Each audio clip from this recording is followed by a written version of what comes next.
अस्सलाम वालेकुम नाज़रीन, आप देख रहे हैं सियासत.pk और मैं हूं हिना चौधरी। कल हुकूमत ने कौमी असम्बली में माली साल 2021 से 22 तक का बजट पेश किया, जो कि कल से ज़ेरे बहस है। हुकूमत जहां इस बजट को अवाम दोस्त का नाम दे रही है, वहीं अपोजिशन जमातें इसको अवाम दुश्मन करार दे रही हैं। हुकूमत और अपोजिशन में हमेशा ही माशी पॉलिसियों को लेकर तकरार दिखाई देती है। बजट पेश करने के बाद मुख्तलिफ कारोबारी शख्सियात और माहिर माशियात ने अपनी अपनी राय का इजहार किया है। एक एक करके वो सब आपको बताते हैं। माहिर माशियात मुजम्मिल असलम ने कहा कि आज के बजट को अगर एक फिक्रे में बयान किया जाए तो ये अवाम के लिए लूट सेल है। वज़ीर आज़म इमरान खान ने दो नहीं बल्कि एक पाकिस्तान का जो विजन दिया था, आज का बजट उसकी अक्कासी करता है। ये बजट छोटे और बड़े सरमायाकारों, गरीब और अमीर आदमी के लिए यकसा मौके लेकर आया है। उनका कहना था कि पैदावार और रोज़गार में इजाफे के साथ साथ वाफर मिकदार में चीज़ें मुहैया होंगी।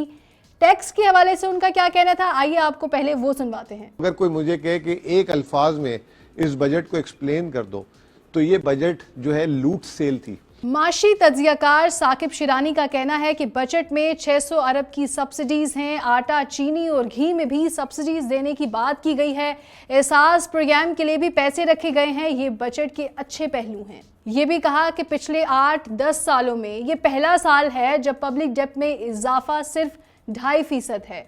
मारूफ बिजनेसमैन अकील करीम डेडी ने बजट के हवाले से तबसरा करते हुए कहा कि पाकिस्तान की तारीख का सबसे बेहतरीन बजट आज पेश किया गया।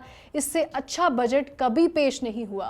मेरे हिसाब से तो बहुत ही अच्छा बजट है। मैं समझता हूँ इस सिनेरियो में इससे बेहतर बजट हो नहीं सकता था। बलूचिस्तान की ताजिर बिरादरी भी इस बजट की मोतरफ नजर आई। कहा कि पिछले दोनों बजट से बेहतरीन था।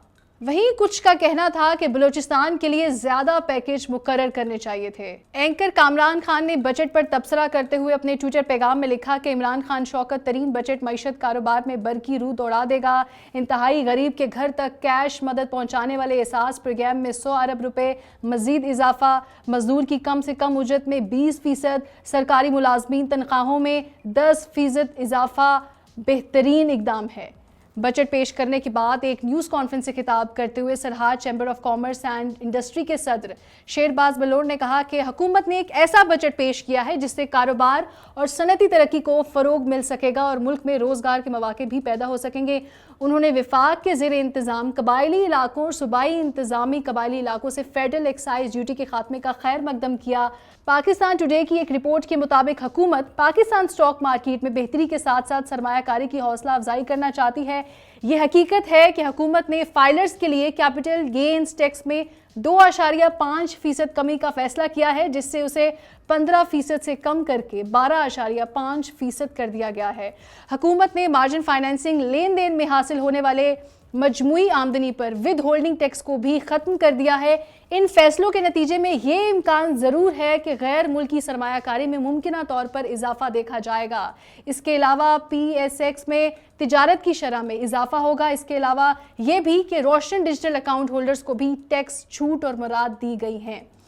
ये भी आपको बताया कि कारपोरेट सेक्टर की शरह 29% बरकरार है। आरिफ हबीब लिमिटेड के चीफ एग्जीक्यूटिव ऑफिसर ने दारुल हुकूमत मार्केट के सरमायाकारों से बात करते हुए कहा, ना सिर्फ कैपिटल गेन्स टैक्स में कमी से ज़्यादा सरमायाकार पैदा होंगे, बल्कि दर्ज कंपनियों में यानी कि रजिस्टर्ड कंपनियों में मुमकिना नमू भी होगी। एक वजह यह भी है, ये यकीनी तौर पर तरक्की और कारोबार से दोस्ताना बजट है जो खाम माल पर ड्यूटी कम करने, दरामदात के मुतबादिल और बरामदात की हौसला अफजाई करके मकामी पैदावार सलाहियत में इजाफे पर मरकूज है। टैक्स नेट में इजाफे पर तवज्जो देने के साथ बजट में मजमूई तौर पर टैक्स का बोझ भी कम किया गया है।